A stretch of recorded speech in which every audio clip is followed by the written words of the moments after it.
আর এখন তো লজ্জা শরম বলতেই নাই। হাদিস শরীফে রাসূল বলেছেন আল হায়া ও নিসফুল ইমান, লজ্জা শরম ইমানের অঙ্গ। এখন অনেক পোলাপানের লজ্জা বলতেই নাই, মানুষ আইটটা দিতেছে, হ্যাঁ হারিয়া পেশাব করতেছে, এরপরে দা ওই লাম্বা যে একটা ইডো টানতেছে, ঠিক না বেটি?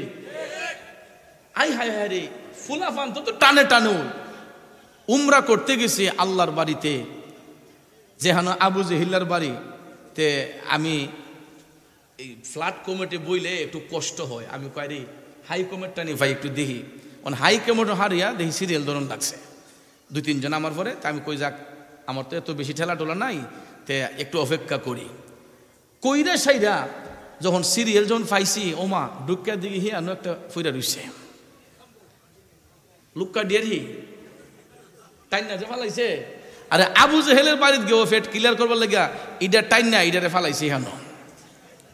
কেমন বালা খাওয়ানটা চিন্তা করছেন নি ভাই? কষ্ট হইতেছে। পেশাব কি দাঁড়াইয়া করব না বসে করব? যুবক ভাইয়ারা আমার, পায়ে হাত ধরে বলবো, কোরআন বলে, সুন্নাহ বলে, বিজ্ঞান বলে, দাঁড়াইয়া যদি কেউ পেশাব করে তার কিডনিতে সমস্যা হয়, কিডনিতে সমস্যা হয়, রোগগুলা ড্যামেজ হইয়া যায়। ও বন্ধু, দেহটা নিয়ে যদি গবেষণা কইরা দেখো, সত্যি রে বন্ধু, বৈশা ইস্তেঞ্জা করলে যেরকম একটা তৃপ্তি আসে, জানের একটা আসান হয়, দাঁড়াইয়া করলে কিন্তু এরকমটা হয় না। অনেক বাসা বাড়ির মধ্যে প্রত্যেকটা রুমে রুমে হাই কমেট দিছে। আমি আপনাদেরকে পরামর্শ দেব, প্রয়োজনের তাগিদে যদিও হাই কমেট ব্যবহার করেন, এর সাথে একটা ফ্ল্যাট কমেটও রাখবেন, না হলে নতুন জেনারেশনের যে বাচ্চাগুলা এরা জন্মের পর থেকেই দাঁড়াইয়া পেশাব করা শুরু করে, ঠিক না বেঠিক? আমি আমার দুষ্টাই বলি, আমার বাসার মধ্যে ওয়াশরুম 3টা, আমার ফ্ল্যাটে 2টাতে হাই কমেট, একটাতে লো কমেট। এখন আমি দেখি হাই কমেট যেটা, এটাতে আমার ছেলেগুলা যাইয়া এরা সুন্দর করে সেন খুলে বেড়াইতে ছেড়ে দেয়। আমি একদিন দেখার পরে আমার ব্রেইনে গেল, আই হায় সুবহানাল্লাহ, এরা যদি এখন থেকে দাঁড়াইয়া পেশাবের অভ্যাস করে, তাহলে তো বড় হইয়াও এগুলা অভ্যাসে পরিণত হয়ে যাবে, সারাটা জীবন সে দাঁড়াইয়া পেশাব করবে।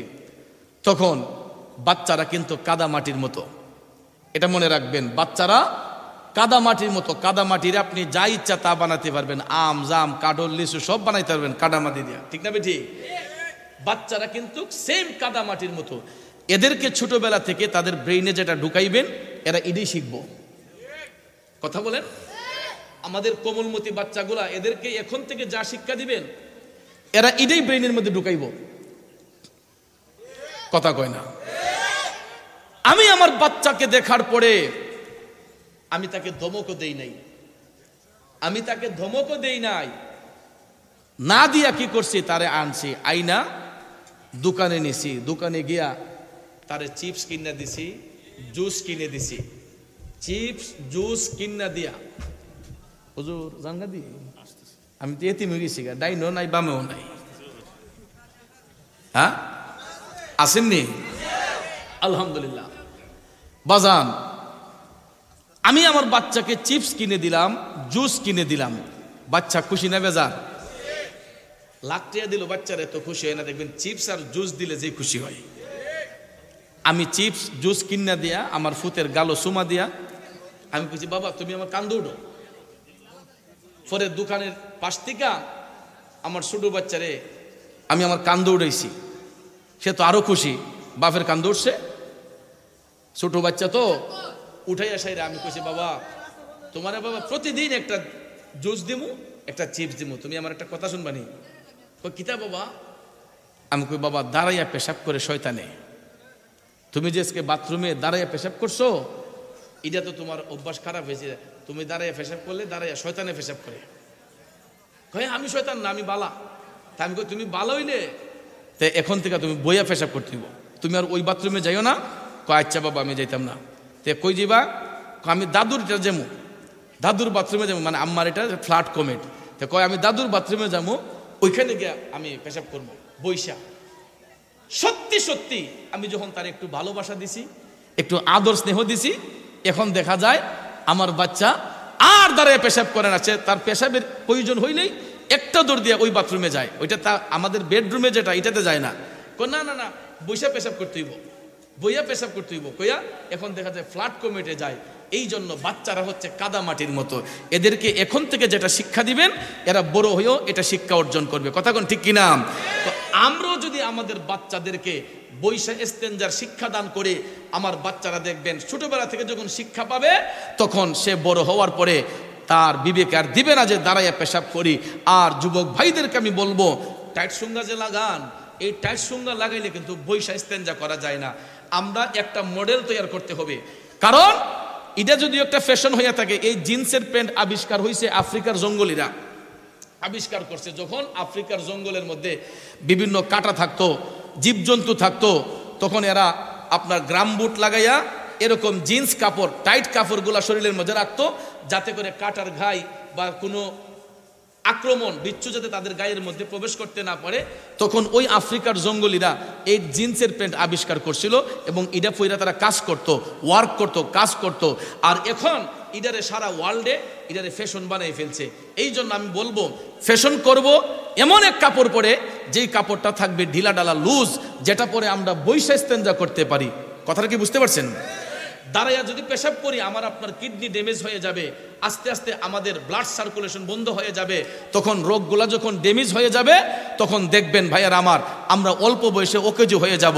এই জন্য বিনয়ের সহিত আমি যুবকদের পায়ে হাত ধরে বলবো, আমরা এখন থেকে ইস্তেঞ্জা করব বসে বসে, ঠিক না ঠিক? তারপরে ঢিলা কুলুপ তো নাই, ঢিলা কুলুপ তো নাই। কয়টা ছেলে পেশাব করে ঢিলা ব্যবহার করেন? পানি ব্যবহার দূরের কথা, ঢিলাই তো ব্যবহার করে না। এটা কিন্তু সুন্নত। মাটির চাকা দিয়ে আমরা আগে দেখতাম অনেকে ঢিলা ব্যবহার করতেন, সর্বোত্তম ছিল মাটি দিয়েই।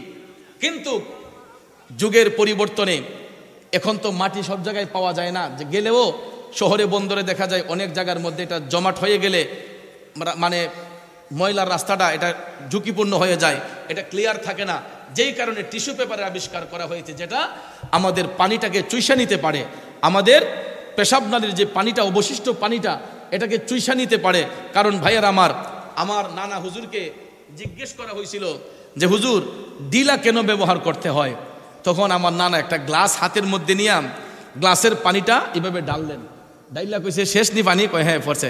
এরপরে কয় ওই যে একটা ফুটা পড়তেছে, একটা ফুটা রয়েছে না, এই ফুটাটা গ্লাসের পানি ঢাললাম, পানি শেষ, কিন্তু অবশিষ্ট ফুটাটা কিন্তু সাথে সাথে পড়ে না, এটা কিন্তু একটু দেরিতে পড়ে। কথা কোন ঠিক না ঠিক?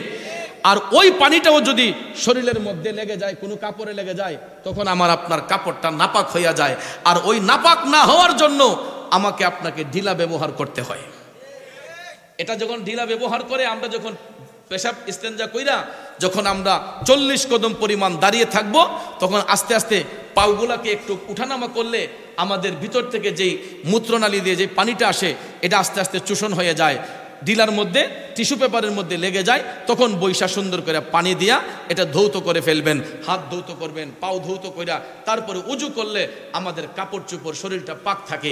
আর শরীর যদি পাক না থাকে, কাপড় যদি পাক না থাকে, আপনি তো নামাজ পড়েও নামাজ বরবাদ হয়ে যাবে। কারণ আত্তুহুরু শাত্রুল ইমান, পবিত্রতা হইছে ইমানের অঙ্গ। যুবক ভাইরা কি বুঝতে পারছেন? পবিত্রতা হলো ইমানের অঙ্গ।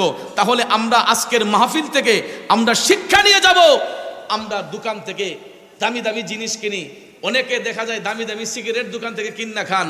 একটা টিস্যু টয়লেট পেপার কিনতে গেলে আপনার সিগারেটের দামও লাগবে না, হয়তো 30 টাকা, 40 টাকা, 50 টাকা হইলে, 25 টাকা, 30 টাকা হইলে এক বক্স টিস্যু পাওয়া যায়, যেটা দিয়ে আপনি এক সপ্তাহ 10 দিন ইস্তেঞ্জা করতে পারবেন, এটার ঢিলা ব্যবহার করতে পারবেন।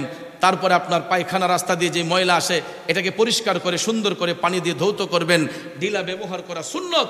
আর ওই সুন্নত থেকে আমরা যেন কখনো বঞ্চিত না হই, নিজেকে সুস্থ রাখার জন্য, পাক পবিত্র রাখার জন্য আমরা এই ঢিলাগুলা ব্যবহার করতে হবে। রাজি আছেন সবাই? কারণ মাহফিল শুধু শুনলে হবে না, মাহফিল শুনে যদি মাহফিল হেদায়েত না হয়, মানুষ যদি আমল করতে না পারে, এই মাহফিল শুনে আমাদের লাভ কি? ঠিক কিনা বলেন? তাহলে আমরা এখন থেকে পেশাব করে আর কেউ ঢিলা বাদ দেব না, আমরা ঢিলা ব্যবহার করব। আর এখন তো মাটির চাকা পকেটে রাখতে হয় না, আপনি টিস্যু পেপারগুলা সুন্দর করে ভাঁজ করে পকেটে রেখে দিবেন, টিস্যু পেপারগুলা ভাঁজ করে পকেটে রেখে দিবেন। তাইলে দেখবেন যেখানে ইস্তেঞ্জার প্রয়োজন হয়, অনেক জায়গায় যদি পানি নাও পাওয়া যায়, কিন্তু ঢিলা যখন আপনি ব্যবহার করবেন, পানি না পাইলেও আপনার ইস্তেঞ্জা আদায় হয়ে যাবে, পবিত্রতা আদায় হয়ে যাবে।